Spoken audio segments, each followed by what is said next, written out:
고난 중에 드린 예수님의 기도에 대해서 말씀을 나누려고 합니다. 잡히시기 전날 겟세마네 동산에 올라가셔서 기도하셨습니다. 예수님이 받으신 고난의 절정인 십자가에서 드린 기도도 있어요. 예수님이 십자가에 달려 계시는 동안에 7마디를 하셨다. 이게 성경 사복음서에 예수님이 십자가에서 하신 말씀들을 이렇게 추려서 적은 것이 있는데 그 중에 3마디는 기도에 가깝습니다. 아버지여 저희의 죄를 사하시옵소서. 엘리 엘리 라마 사박다니. 아버지여 내 영혼 아버지 손에 부탁하나이다. 이것은 예수님의 절규와 기도, 이렇게 이야기를 하는데, 이에 못지않게 예수님이 잡히시기 전날 겟세마네 동산에서 치열하게 기도하십니다. 예수님이 어떻게 보면 기도가 필요하실까 하는 생각이 드는데, 완전한 인성과 또 신성을 가지신 분이 하나님 아버지께 늘 기도하는 모습을 봅니다. 때를 정해서 한적한 곳에 가셔서 새벽 미명에 일어나셔서 기도하셨어요. 그리고 그 제자들에게도 기도를 가르쳐 주시고 이렇게 기도하라 말씀하셨고, 또 기도하는 중요한 순간순간에 제자들을 데리고 다니시면서 예수님이 함께 기도하셨습니다. 오늘 본문의 내용은 예수님께서 이 마지막 기도의 자리에 제자들을 데리고 가셔서 내가 고민하여 죽게 되었으니 너희가 좀 나를 위해서 기도해 다오. 그리고 함께 기도하는 그 본문이 기록되어져 있습니다. 기도를 제자들에게 당부하시고 함께 기도하자고 하셨어요. 베드로와 야고보와 요한을 데리고 이 겟세마네 동산에 올라가셔서 기도하신 겁니다. 변화산에서 중요한 순간에 늘 데리고 다녔던 이 제자들 3명, 베드로, 야고보, 요한, 다른 제자들보다도 더 가까이에서 천국의 비밀을 가르치시고 비유를 풀어주시고 그랬던 제자들입니다. 그래서 이 제자들과 마지막 기도의 자리를 보내고 계시는 겁니다. 여러분, 주님과 함께한 이 마지막 기도의 자리, 어떤 느낌이 드십니까? 공항에서 또 이병소에서 잠시 헤어짐을 아쉬워하면서 눈물 흘리는 사람들을 많이 보게 됩니다. 우리 교회도 우리 이제 7명의 청년이 군에 지금 복무 중인데, 가족을, 내 사랑하는 아들을 이병소에 보낼 때 참 마음이 무겁죠. 그 눈물이 납니다. 그리고 입고 갔던 옷을 벗어서 소포에 담아가지고 집에 배달을 하게 되는데, 그 옷을 보면서 아들을 생각하고 우는 그런 부모님들도 계시지요. 마지막 순간에 함께하는 사람, 중요한 의미가 있습니다. 만약에 어떤 사람이 사랑하는 이와의 마지막 만남이라면, 마지막 통화라면 어떤 이야기들을 주고받을까? 비행기가 추락하기 직전에 위급한 상황에서 사람들은 어떤 이야기를 남기고 싶을까? 이런 마지막 순간에 사람들이 주로 자기의 사랑하는 사람들에게 더 사랑하지 못한 것에 대한 미안함, 그리고 그들이 나와 함께 살아 주었던 것에 대한 감사, 이런 것들을 주로 표현한다고 합니다. 저도 오늘 목회자에게 이것이 마지막 설교라면 어떤 마음이 들까, 이런 생각을 이 말씀 묵상하면서 하게 되었습니다. 예수님은 공생의 마지막 순간을 사랑하는 몇 명의 제자들과 보내시면서 함께 기도하자 이렇게 요청하시고, 예수님의 그 무거운 마음을, 그 심경을 토로하고 기도 요청을 하고 계십니다. 32절에 보니까 내가 기도할 동안에 너희는 여기 앉아 있으라, 이렇게 말씀하셨어요. 앉아서 놀고 있어라가 아니라 기도하라, 이렇게 말씀하고 계시지요. 그리고 예수님은 이미 마지막 만찬을 하시면서 자신이 잡혀서 죽게 될 것에 대해서 말씀하셨습니다. 베드로가 또 3번 다구 긁기 전에 나를 부인할 거다, 이렇게 말씀해 주셨습니다. 그리고 단 하루밖에 지나지 않았어요. 3년 동안 따랐던 스승입니다. 그리고 그들이 살아계신 하나님의 아들로 신앙 고백을 했던 메시아 이렇게 믿고 따랐던 분이에요. 하루밖에 지나지 않았는데 이 수제자라고 생각되는 세 명이 너는 여기서 머물러 깨어 있으라 하고 하신 이 말씀을 지키지 못합니다. 성경에는 깨어라는 말과 항상 기도하라라는 말이 짝을 지어서 자주 등장을 합니다. 깨어 있으라 하는 얘기는 기도하라는 이야기예요. 제자들에게 이 고민스러운 주님의 마음을 지금 토로하고 계십니다. 마가복음은 예수님의 인성을 많이 강조한 복음서예요. 그래서 인자라는 말이 많이 나오죠. 사람의 아들이라는 한자어입니다. 거기 보면 더 상세히 당시 예수님이 어떤 마음을 가지고 계신가에 대해서 설명하고 있습니다. 거기 33절에 심히 놀라시며 슬퍼하사, 자, 이런 단어가 오늘 본문 등장하고 있어요. 두려워하시는 마음, 공포감, 슬픔에 잠겨 있는 그 마음, 이 본문을 통해서 우리가 느낄 수 있습니다. 그리고 34절에 내 마음이 심히 고민하여 죽게 되었으니 너희는 여기 머물러 깨어 있으라. 자, 이렇게 예수님의 심경을 토로하고 제자들에게 이곳에서 깨어서 기도해라 이렇게 말씀하고 계시는 겁니다. 깨어 있으라, 정신 차리고 깨어 기도하라. 그리고 38절에 시험에 들지 않게 깨어 있으라, 깨어 기도하라. 자, 이렇게 말씀하고 있습니다. 자신들의 랍비 선생님이고 얼마 전에 베드로가 주는 그리스도시요 살아계신 하나님의 아들이십니다라고 신앙 고백을 한 분입니다. 그분이 심히 괴로워 죽게 되었다고 하시는데 정신 못 차리고 사태의 심각성을 전혀 모르고 있는 겁니다. 철없는 어린아이도 아니고 도대체 3년씩 예수님을 따라다닌 이들이 게다가 상위 그룹 상위 3명 아닙니까? 제자들 가운데서도 특별히 사랑받았던 사람들 아닙니까? 그런데 이렇게 영적인 감각이 없어요. 정말 스승을 사랑하는지, 정말 사랑하는 마음으로 따라다녔는지조차도 의심스러울 만큼 이들은 지금 예수님의 고민스러운 그 심경에 아무런 도움을 주지 못하고 있는 것입니다. 누가 주님의 마음을 알까? 저는 신앙생활이 어떤 대단한 것이 아니라, 사랑이 어떤 대단한 것이 아니라 우리 주님의 마음을 좀 알아들이는 것, 이게 주님을 사랑하는 것이고 우리가 신앙생활 하는 것이라고 저는 그렇게 생각합니다. 여러분이 주님의 마음을 얼마나 알려고 노력하는가, 내가 얼마나 주님을 사랑하는 것과 그 일치되는 말이에요. 우리 복음성가 중에 아버지 당신의 마음이 있는 곳에 나의 마음이 있기를 원해요. 이런 가사로 우리가 찬양합니다.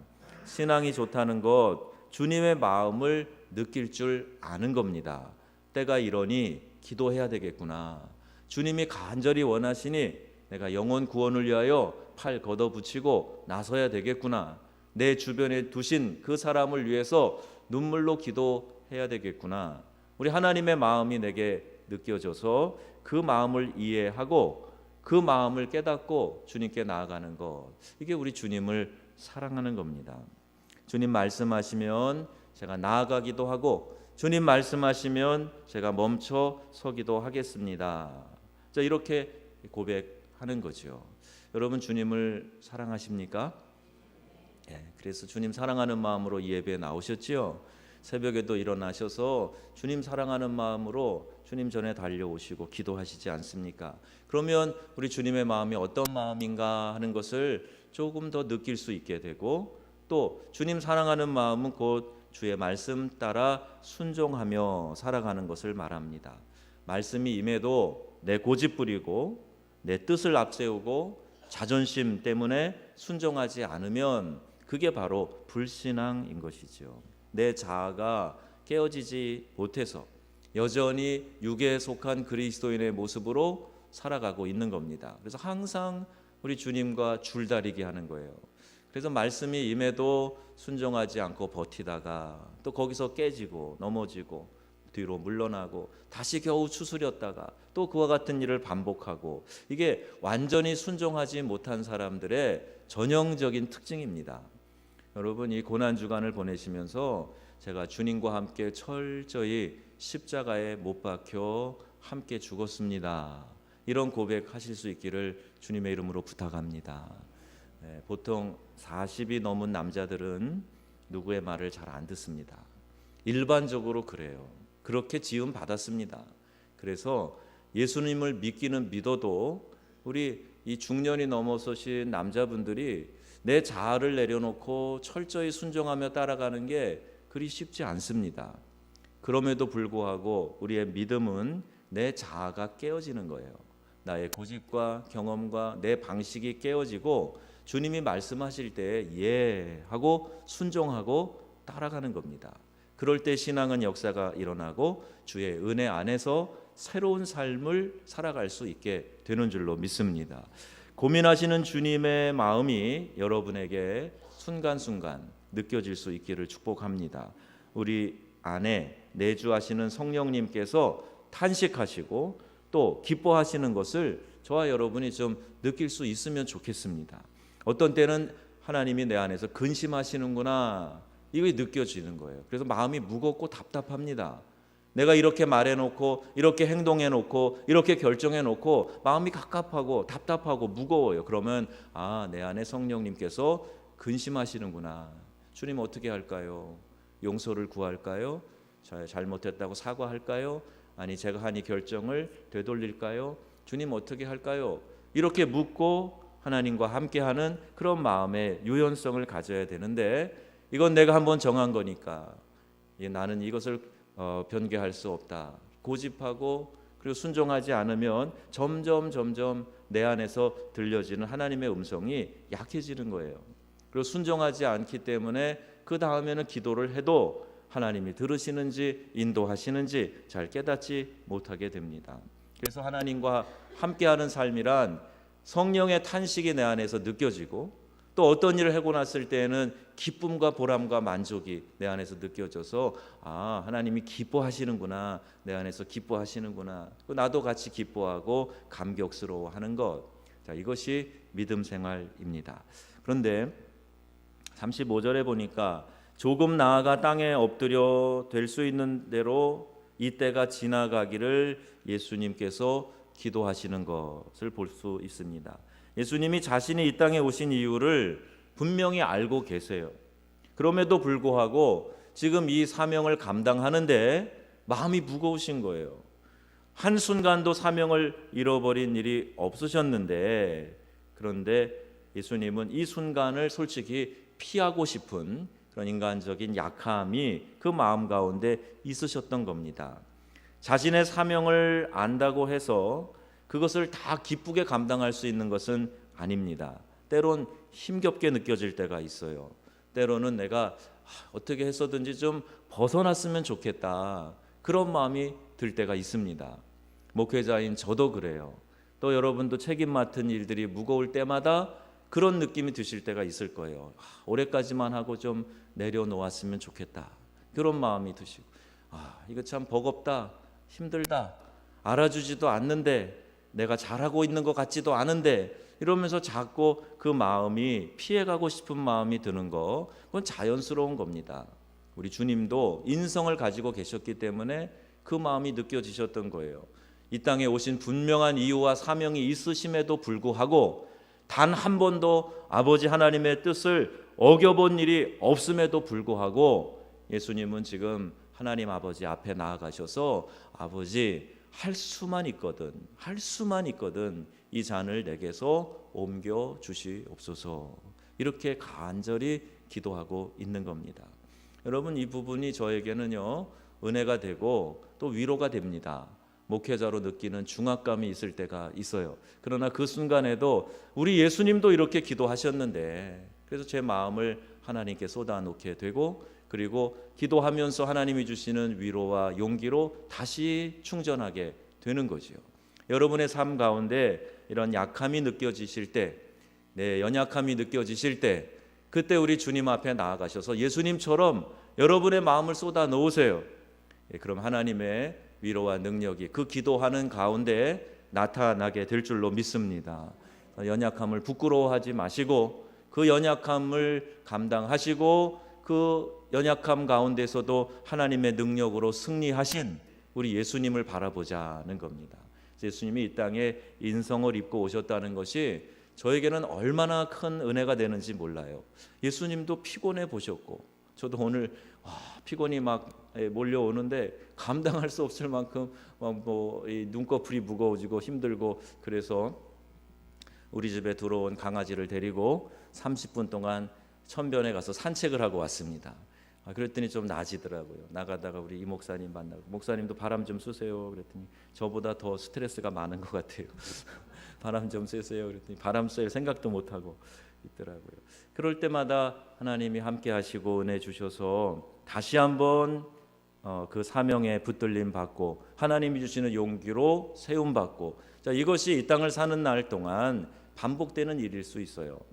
연약할 때 우리 예수님의 기도를 생각하시고 예수님도 피곤하셨고 예수님도 지쳐보셨고 예수님도 그 중요한 사명 앞에서 가능하면 이 잔이 좀 옮겨졌으면 하는 인간적인 바람이 있으셨고 그런데 그 마음을 다 가지고 우리 주님은 하나님 아버지께로 나아가셨습니다.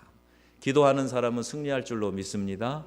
그 마음을 간직하고 뒤돌아서서 가는 사람은 실패하는 거예요. 넘어지는 거예요. 그런데 하나님 아버지께 들고 나오는 사람은 다시 힘을 얻고 다시 세움을 받게 됩니다. 예수님이 하나님 아버지께 나와서 아바 아버지여 이렇게 기도할 때 고백합니다. 아버지께서는 모든 것이 가능하시오니 이 잔을 내게서 옮기시옵소서. 이게 점잖게 표현되어 있지만 아빠 나 못하겠어요. 나 정말 두려워요. 이 수치와 고통 감당할 수 없을 것 같아요. 사탄의 조롱을 사람들의 냉소를 감당하기 어렵습니다. 더군다나 죄인의 대표로 아빠 앞에 서야 하는 이 순간 너무 두려워요. 이렇게 지금 기도하고 계시는 거예요. 이것이 우리 주님의 마음이었습니다. 그러나 주님은 마지막에 이렇게 또 기도하시죠. 기도할 때 하나님이 그 마음을 만져주시기 때문이에요. 나의 원대로 마시옵고 아버지의 원대로 해주세요. 이렇게 기도가 결론 지어집니다. 우리가 어떤 마음의 격정이 일어날 때 누군가를 향한 막 미움이 일어나게 될 때 짜증과 분노가 막 생기게 될 때 원망 불평이 일어날 때 그걸 사람을 향해서 쏟아내면 문제가 심각해집니다. 다툼이 일어나고 관계가 깨지고 잘 회복되지 않아요. 여러분 그 마음을 가지고 그 연약한 마음을 가지고 점잖은 척하고 있지 마세요. 하나님 다 아시는데 그죠? 조금만 관심 갖고 들여다보면 다 읽혀지잖아요. 제가 27년 이제 8년째 아내랑 사니까 제가 무슨 생각을 하는지 무슨 결정을 할지 뭘 먹고 싶은지까지도 정확히 알더라고요. 그런 경험이 없으신가 봅니다. 제 아내는 알더라고요. 그래서 뭘 생각하는지를 알아요. 그래서 제가 생각하는 것 자체가 두렵습니다. 다 들키니까. 물론 잘 표현하기도 하지만 잘 알아요.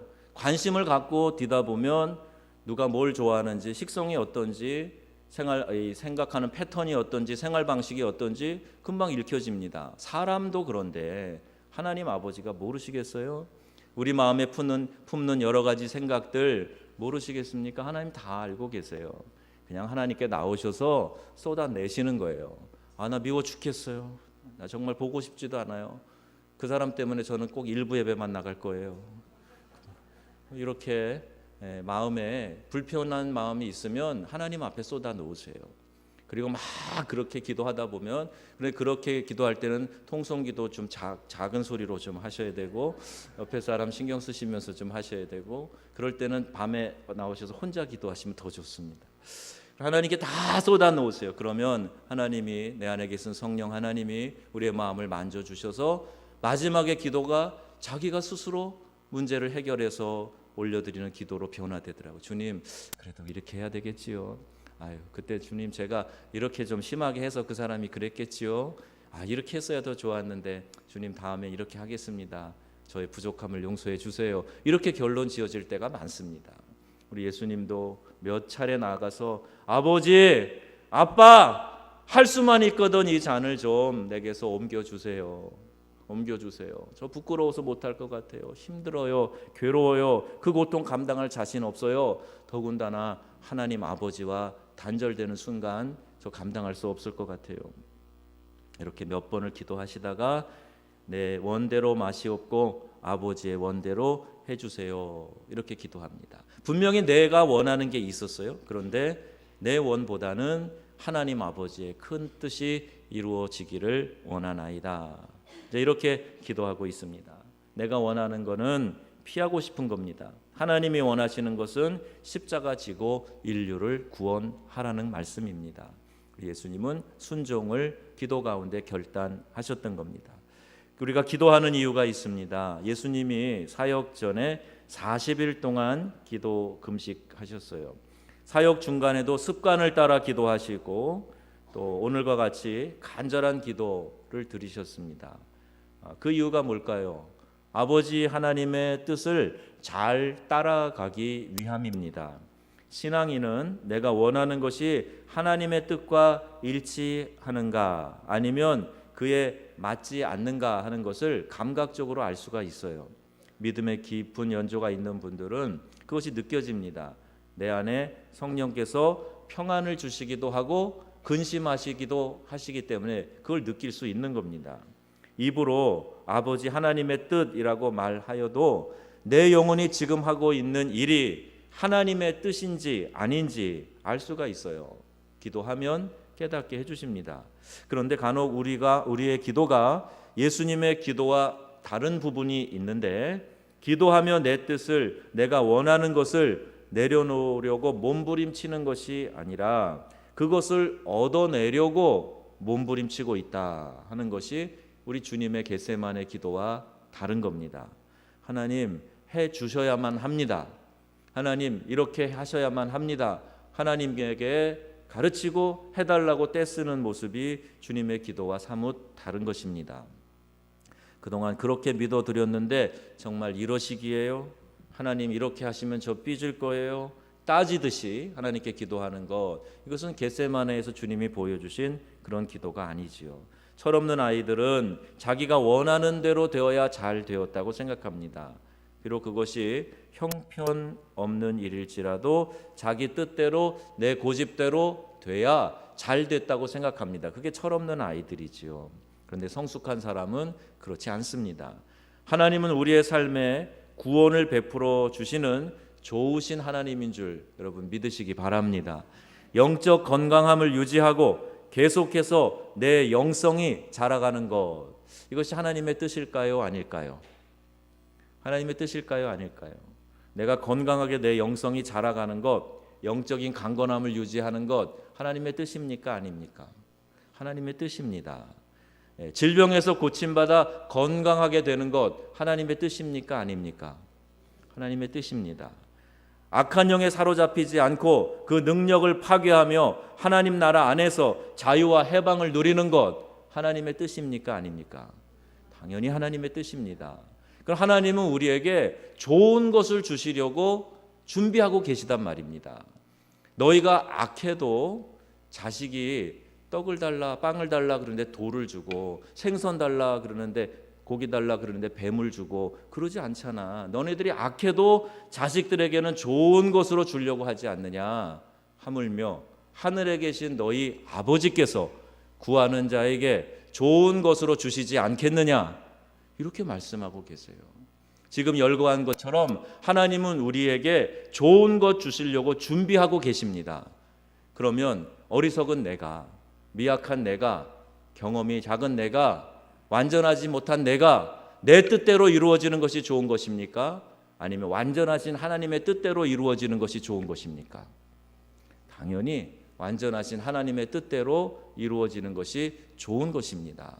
그래서 아버지의 뜻대로 되기를 원하나이다. 이것은 최선의 선택을 하겠다는 고백과 다르지 않습니다.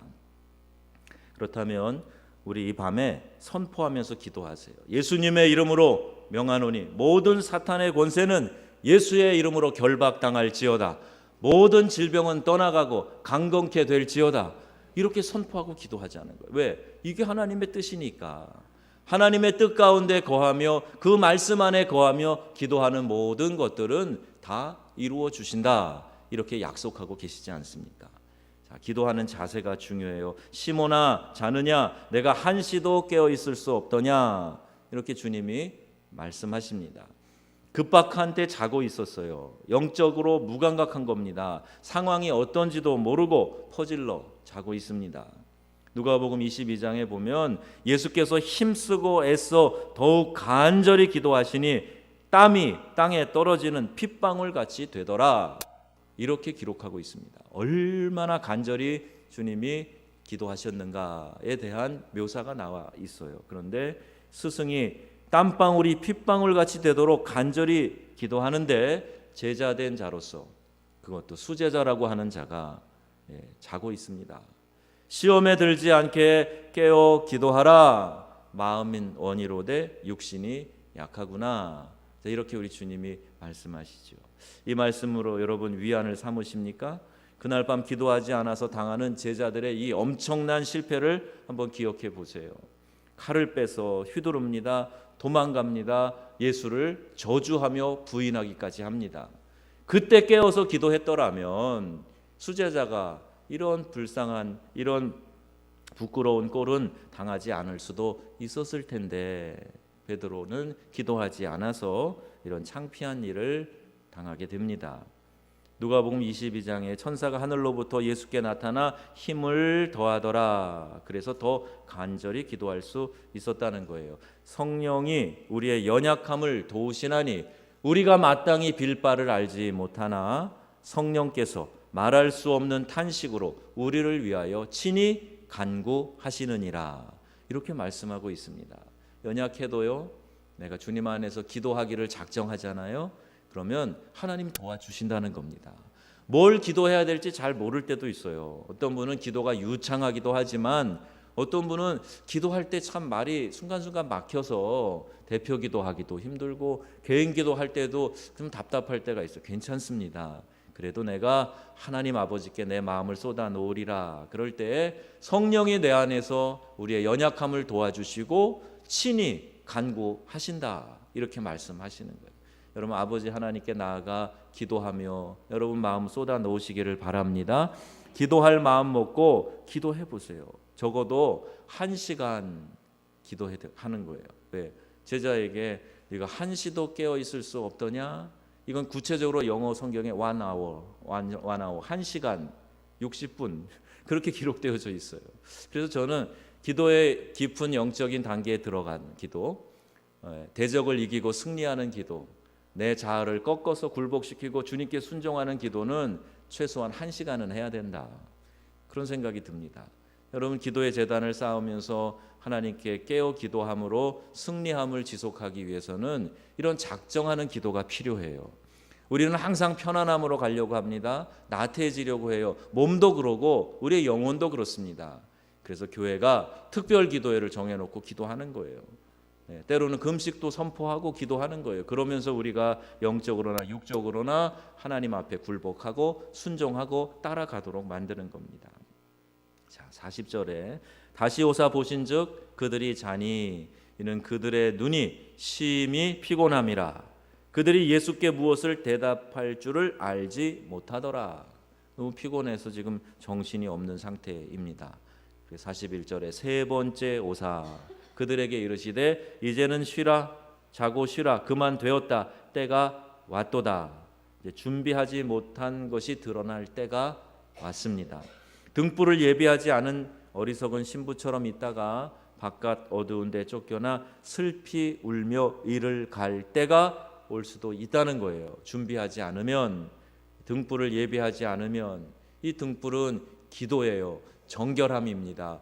깨끗한 신부가 되어서 우리 주님이 다시 오실 때 거룩한 깨끗한 신부로 주님을, 신랑 되신 주님을 맞이해야 되는데 기도로 준비하지 않고 정결함으로 준비하지 않고 세상과 짝하여 죄짓고 있다가 예수님 재림하실 때 부끄러운 구원, 믿어도 부끄러운 구원 받을 수밖에 없는 거예요.